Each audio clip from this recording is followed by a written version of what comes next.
మనం చూస్తూ కూర్చుంటే ముడ్డి కిందకేని డ్రాయర్ కూడా మాయం చేస్తారు. ఈ రకంగా అన్యాయంగా ఇక్కడ ఇంకా గమ్మత్ ఏంటంటే 89 ర్యాంక్ వచ్చినటువంటి ముదిరాజుకు ఉద్యోగం రాదు, కానీ 338 ర్యాంక్ వచ్చినటువంటి రెడ్డి బిడ్డకు ఉద్యోగం వస్తుంది. ఇక ముదిరాజులు, మున్నూరు కాపులు, యాదవులు, ఈ తెలంగాణలో ఉన్న బీసీ సబ్బండ కులాలు ఆలోచించుకోరు ఇక మీరుగా ఏం జరుగుతా ఉందో. ఒక్క గవర్నమెంట్ జాబ్ కాదు కదా, ఇక్కడ బీసీ 89 వచ్చిన బీసీకేమో రాదు, 338 వచ్చిన ఈడబ్ల్యూఎస్ కోటాలో రెడ్డి పేదోళ్ళ.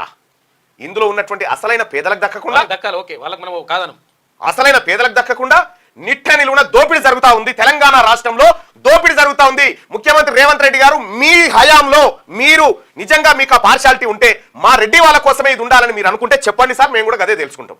కానీ ఇది తప్పు, సవరించాల్సిన బాధ్యత మీ మీద ఉంది. ఈ తొందరగా ఉద్యోగాలు భర్తీ చేసి వీళ్ళ కోసం ఈడబ్ల్యూఎస్ కోటా తొందరగా ఉద్యోగాలు భర్తీ చేసి 30 ఏళ్ల పాటు వాళ్ళని కూర్చోబెట్టాలని మీ ఆతృత మంచిదే. మా బిడ్డల నోట్లో మన్ను కొట్టి వాళ్ళకి పెడతా ఉన్నారు. వద్దా బీసీల ఓట్లు వద్దా, ఎస్సీ ఎస్టీల ఓట్లు వద్దా, ఎస్సీ ఎస్టీ బీసీల ఓట్లు మాకు వద్దని చెప్పదలుచుకున్నారా? ఇప్పుడు మీరు అన్ని వర్గాలకు ముఖ్యమంత్రిగా ఉండాలి.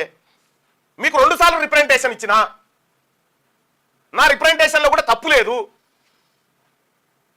స్వయంగా మీకే కలిసి ఇచ్చిన ఈ కోటా ఫిక్స్ చేయండి అంటే మీరు పరిశీలించండి అని చెప్పారు. పరిశీలనకే పోయిందటే. ఇది మోసం, ఇది దగా. ముఖ్యమంత్రి గారు నేను ఓపెన్ గా చెప్తా ఉన్నా, మీ కనుసన్నల్లో జరిగితే మీరు చెప్పండి, మేము ఇట్లా చేయదలుచుకున్నట్టు చెప్పండి. ఇది ఎట్లా జరుగుతుంది ఒకటే కాదు, ఇప్పుడు ఇక్కడ ఉద్యోగాలే కాదు, ఈ ఈడబ్ల్యూఎస్ కోటాకు సంబంధించి ఉద్యోగాలకు సంబంధించి ఒక్క డిఎస్సీనే కాదు, గ్రూప్ 1 తిరుమలగిరి కాడ గ్రూప్ 2 ఉద్యోగం కోల్పోయింది ఈడబ్ల్యూఎస్ కోటా వల్ల. ఎవరు? బీసీ ఆయన. ఎంబీబీఎస్